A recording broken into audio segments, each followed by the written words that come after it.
BJP का घोषणा पत्र इसी हफ्ते आ सकता है। बीजेपी का मैनिफेस्टो नवरात्र में संकल्प पत्र जारी करने की तैयारी की जा रही है। तो ये बड़ी सूचना मिल रही है, बड़ी जानकारी कि बीजेपी का जल्द संकल्प पत्र, जो मैनिफेस्टो है, जो घोषणा पत्र है बीजेपी का, वो आ सकता है नवरात्रों के दौरान, नवरात्रों में आ सकता है संकल्प पत्र। ये जानकारी इस वक्त हमें मिल रही है। 9 अप्रैल से नवरात्र शुरू हो रहे हैं। इसका मतलब ये है कि हो सकता है 1 या 2 दिनों में बीजेपी का जो संकल्प पत्र है वो आ जाए। आनंद प्रकाश पांडे और ज्यादा जानकारी के साथ हमारे साथ इस वक्त जुड़ गए हैं। आनंद, क्या बताया जा रहा है, कब तक आ सकता है? जी बिल्कुल, जैसा कि आपने बताया, इसी हफ्ते बीजेपी लोकसभा चुनाव के लिए अपना घोषणा पत्र, जिसे बीजेपी संकल्प पत्र कहती है, वो जारी कर सकती है। और चूंकि नवरात्र से हिंदू नया कैलेंडर शुरू हो रहा है, उसको बहुत ही शुभ माना जाता है हिंदू रीति रिवाज में।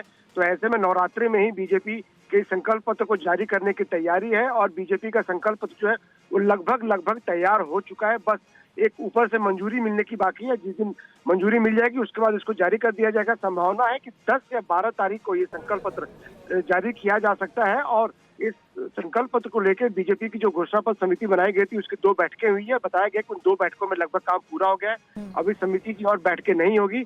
और इस संकल्प पत्र में बीजेपी ने पिछले 10 साल में जो जो काम किए हैं सरकार ने, उन सबका जिक्र होगा। राम मंदिर समेत तमाम जो सांस्कृतिक राष्ट्रवाद वाले मुद्दे हैं उनको भी शामिल किया जाएगा। इसके साथ साथ बीजेपी जनता को अपने अगले 5 साल के टर्म में क्या क्या देना चाहती है, क्या क्या घोषणाएं करना चाहती है, वो सारी बातें संकल्प पत्र में शामिल रहेगी। और जैसा कि प्रधानमंत्री भी कह चुके हैं कि बीजेपी के लिए 4 ही जातियां मेन है, ज्ञान यानी कि गरीब, युवा, अन्नदाता यानी किसान और नारी शक्ति। तो इनके बारे में उसमें खास फोकस रहेगा। और एक बात और बताई जा रही है कि बीजेपी अपने संकल्प पत्र में उन्हीं मुद्दों को शामिल करेगी जो बीजेपी जिसको पूरा कर सकती है, यानी कि डिलीवर कर सकती है। जी, बड़ी बात बता रहे हैं आनंद। आपका 4 बातों पर फोकस रहेगा बीजेपी के मैनिफेस्टो में, संकल्प पत्र में, जिसमें ज्ञान से लेकर नारी तक क्या क्या योजनाएं बीजेपी आने वाले सालों में कर सकती है, इस पर फोकस रहेगा। सांस्कृतिक राष्ट्रवाद, जो कि एक बड़ी बात कही, उस पर भी फोकस रह सकता है संकल्प पत्र में।